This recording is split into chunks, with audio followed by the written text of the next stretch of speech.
All right, you guys, now that you understand the basics of cryptocurrency, it is time to choose a platform in order to make your first cryptocurrency trade. So in this platform, I'm going to walk you through a couple of things that you should know and a couple of different options for platforms that you can choose. Okay, so the first set of platforms that we're going to look at is mobile applications. Now, if you're in the US, I found that Robinhood's pretty popular. If you're in Canada, Wealthsimple seems pretty popular. And if you're anywhere else, Coinbase is probably a good option for you. Now, the only problem with mobile applications is that number one is they're usually very limited in the number of cryptocurrencies that you can actually buy and sell. I know Robinhood and Wealthsimple probably only have 1 to 3 different cryptos that you can buy. They're also, all three of them, very limited in your ability to perform technical analysis on the charts, as well as place different types of orders. Both of those things are things that we're going to want to do later on in this course. So for us, we're not going to use a mobile app. We're going to use a desktop application, or basically an online software that you can access. Now, there's 3 different softwares that seem to be the most popular.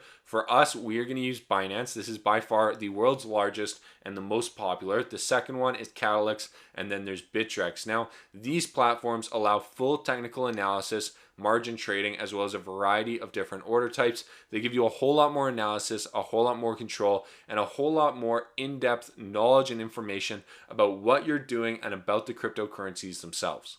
Now, my personal preference and the platform that I like to use the best is Binance. I think they have the best platform. It's the easiest to use. It's very easy to sign up. And if you guys want to choose to use Binance, this is the one that we're going to use for the rest of the course. So I highly recommend it. And there's a link to the actual platform in the PDF that is in the resources to this course. So definitely check that out. But Binance has created their own blockchain and their own token, BNB. We talked about this a little bit earlier on, but BNB is really unique because BNB can be traded with almost any coin. The problem with a lot of the coins right now is that you can't go from Polkadot to Cardano, or you can't go from Ethereum to Cardano and back, because they just don't have those exchanges. But you can go from Ethereum to BNB to Cardano, and that way BNB basically acts as that middle ground with very low transaction fees so that you can change from one to the other. Now, I like that because it allows us to trade pretty much any cryptocurrency, and we can convert any cryptocurrency into another one with very low trading fees, and it's very easy to use. The other things that I like about Binance is that they have over 150 different coins that you can just buy into with your credit card or an e-transfer. They also have a very good technical analysis tools on the price charts that can help you identify trends in the price action to identify good buy and sell opportunities. They have very low trading fees, and it's also very easy to use and set up. I will give you the disclaimer though, I think it takes like a day or 2 to verify your account. So if you're interested in using it, basically any platform is going to take a day or 2 to verify your account. So definitely do that early.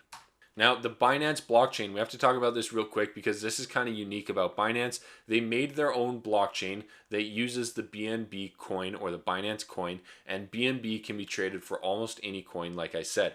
The advantage of this is that you pay very low fees if you hold some BNB. If you make any transaction on the Binance platform and you hold some BNB, it will pull the transaction fees out of that BNB holding at a reduced rate. So that's really, really nice. And the cool thing about the BNB coin is that when it came out, when it did an initial coin offering and when it started out, there was 200 million coins in circulation. There is no mining, so there will never be more than 200 million coins, and they're already in circulation. And the cool thing here is that Binance is a business, and it plans to buy back BNB coin using company profits, and it is going to destroy those coins until it has destroyed 50% of the supply.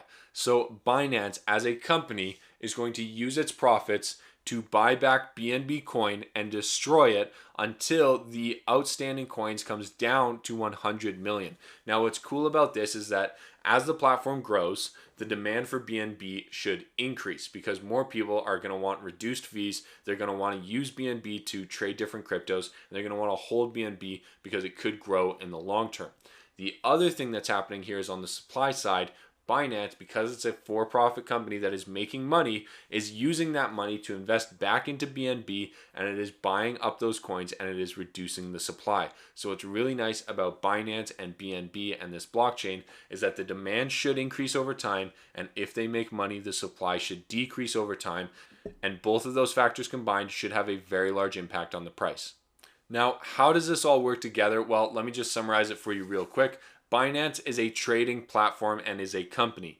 BNB is a coin that company made that can be used to transact with almost any other coin on that platform.